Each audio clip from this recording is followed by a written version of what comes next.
वेळ अजून भेटेल.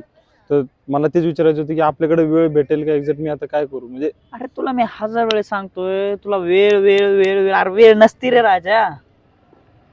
तुला त्या निवडणुकीचा आपला काहीच संबंध नाही, घेणं देणं नाही. तुला मी गेल्या वेळेस काय सांगितलं होतं गेल्या वेळेस? तू आजच्या दिवसाचा आज आज प्रॅक्टिस कर, उद्या जेव्हा होईल तेव्हा होईल. तू येऊन जाऊन मला तेच प्रश्न विचारतोस किंवा भरती होईल का नाही बाबा, हॉल तिकीट येईल का नाही 17 तारखेला, तर 20 तारखेलाच होणार आहे का भरती? तुला काय घेणं नाही त्याचं.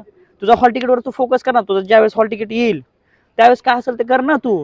हा मग काय सारखे सारखे विचारतोस दरवेळेस तेच प्रश्न. हा तू येतोस डायरेक्ट सर भरतीचं कसं आहे येतोस, आणि तुला मार्क पडते 30. बघायला गेलं धड तू ग्राउंडवर नसतोस. तू एकीकड, ते ग्राउंड एकीकड, तुझा आयटम एकीकड.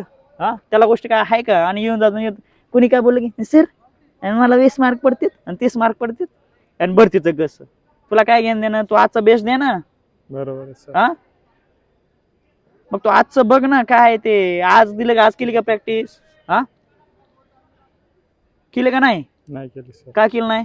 आयटम न बोललो होतं, गेलाच आयटमच्या माग. तिलाच गोळा शिकवत बस तू. हा तिला गोळा शिकवत बस म्हणजे ते होते पास, तू इथं पुन्हा दुसरीला गोळा शिकवत बस.